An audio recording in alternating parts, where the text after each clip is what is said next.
Y es un honor para nosotros recibir en Un Mundo Alucinante a Sergio Ferreira, autor de este libro que tengo en mis manos, Humberto, retrato de un hombre que amaba la libertad. ¿Cómo estás, Sergio? Un gustazo estar contigo y bueno, y poder hablar de este lanzamiento que afortunadamente hemos podido sacar. Así Y aprovechando también el aniversario de la radio, el 61, que fue el 29 pasado, y ahí hicimos el lanzamiento. Y bueno, aquí está. El libro se completará cuando la gente lo lea, es. ¿verdad? Esa es Entonces nosotros ahora hemos dado un paso y ya queda en manos del lector, ¿verdad? así es. Un libro realmente importantísimo Ojalá. para comprender un poco también parte de la historia. Nosotros Sí. que crecimos con Radio Ñandutí, Exactamente. conocemos algo, ¿verdad? Pero hay gente que no. Exactamente, sí, claro. Humberto ha estado en nuestras casas, ¿verdad? Desde que capaz que nacimos. En mi caso, me acuerdo de muy chico, siempre estaba en la radio de la cocina, ¿verdad? Siempre estaba su voz allí, bueno. Y mucho también por querer conocer al dueño de esa voz es este libro. Así es. Sí mismo. Contanos un poco cómo surge la idea. Un poco tiene que ver con entrevistas que ya tenías hecho. Claro, yo le había hecho una entrevista a Humberto en el 2012. Ya pensando en la posibilidad de hacer algo como esto, ¿verdad? Bueno, hicimos una serie de entrevistas, pero después eso quedó allí, quedó guardado durante todos estos años y el año pasado hablé nuevamente con Leo. ¿Qué te parece si retomamos eso? Sí, me parece genial. Y entonces los espacios que papá no completó, que lo complete mamá. Entonces hicimos una serie de entrevistas más con Gloria Rubí, ¿verdad? Exacto, Y ya tenía una investigación previa también de archivos y compañía, y bueno, y complementé con otras cosas más y fui armando este libro y que hoy está en tus manos, por ejemplo. así es. ¿Cómo inicia la vida de Humberto, la vida pública, por lo menos que la conocemos? Yo conozco un poco, sé que viene un poco del teatro, de la Sí. radio, de cómo se va gestando. La radio lo primero, ¿verdad? Porque él de adolescente ya empezaba era cronista deportivo. En ese entonces los cronistas recababan los datos en los estadios, el resultado del partido, quién metió los goles, y le pasaban a un locutor o a un periodista de radio, ¿verdad? Y entonces y el que comunicaba, armaba la cosa, ¿verdad? Y después un día Humberto era cadete allí en Radio Cáritas y un 1 de mayo no viene un locutor que decidió tomar su 1 de mayo, ¿verdad? A pesar de que no había acordado eso con su jefe. Y bueno, y entonces el jefe, que luego fue historiador, Luis G. Benítez, le dice a Humberto: ¿y vos no querés agarrar este espacio? Y sí, le dice él, y entonces allí empezó, 1 de mayo de 1949, 1950 más o menos. Así Y a es. partir de ahí arranca este Claro, personaje. ya arranca ahí. Y de unos años después, a los 17, ya se convierte en director administrativo de Radio Paraguay. Gerardo Alimora, que era el propietario de la radio, el presidente Federico Chávez le propone ser secretario de Informaciones, creo que de la presidencia, y entonces él no puede estar más al frente de la radio que empezaba a funcionar Radio Paraguay. Y ya tenía una buena audiencia. Y entonces le propone a Humberto: bueno, y quédate vos como director artístico. Y así va. Así es.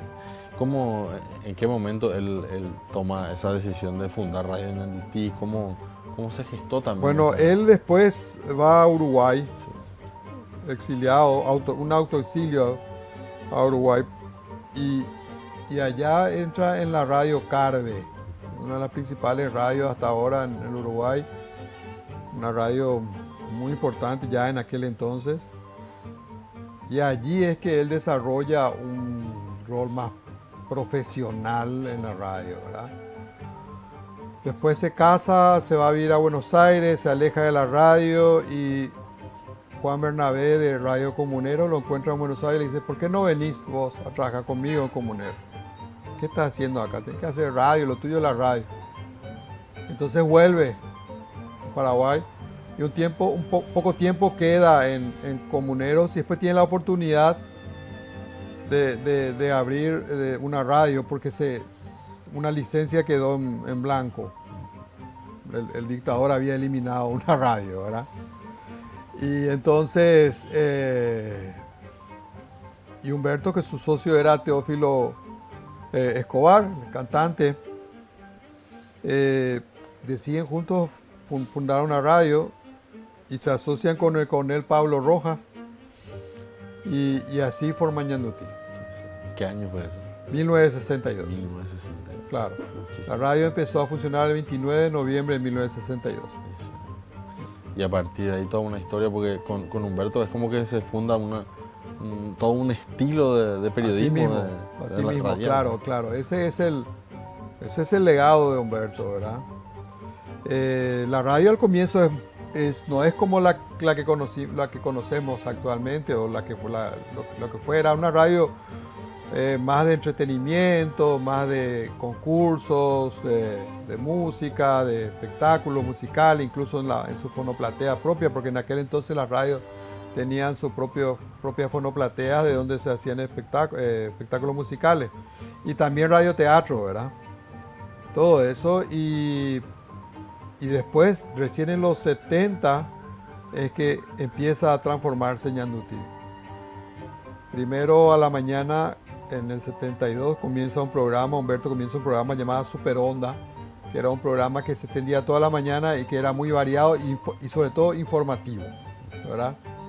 Y entonces,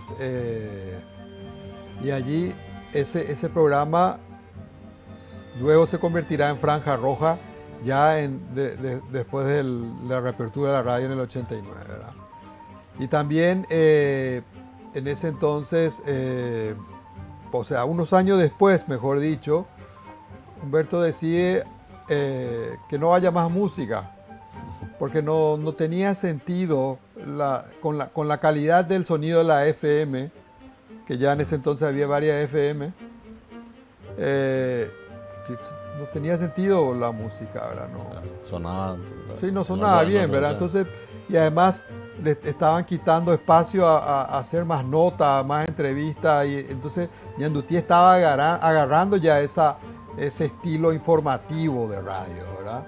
Entonces él decide eliminar la música y después abre el micrófono al público. El famoso Quinto Poder. Claro, que inicialmente se llamaba micrófono abierto y después se convirtió en Quinto Poder. Y ahí empezaron los problemas. Claro, porque la gente llamaba, tenía la posibilidad de decir lo que quisiera, ¿verdad? De manera anónima también. De manera anónima. Claro. Y entonces allí empiezan los problemas políticos, ¿verdad? Exacto. Y unos años después, ya en los 80, la persecución a Humberto es cada vez mayor. Él prácticamente todos los días se iba para alguna comisaría, ¿verdad? Y después ya en el 87, cuando el hostigamiento es ya demasiado con la interferencia y compañía, la radio se cierra. Y se reabre en el 89, en marzo del 89.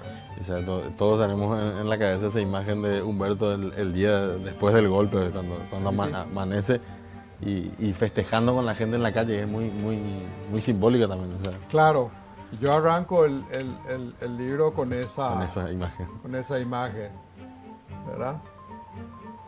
De Humberto celebrando con todos allí, ¿verdad? Con toda la ciudadanía, la mañana del 3 de febrero frente al Panteón, ¿verdad? Sí. Y bueno, y arranco con eso, ese primer capítulo, lo que él dice esa mañana. Y ahí comienza una nueva etapa de Ñandutí. Total. O sea, Ñandutí adquiere un rol muy protagónico en la transición democrática, ¿verdad? Y realmente y Humberto se convierte en una referencia periodística muy importante, ¿verdad? Entrevistas que él hacía a la mañana, al día siguiente era tapa de diario, pues.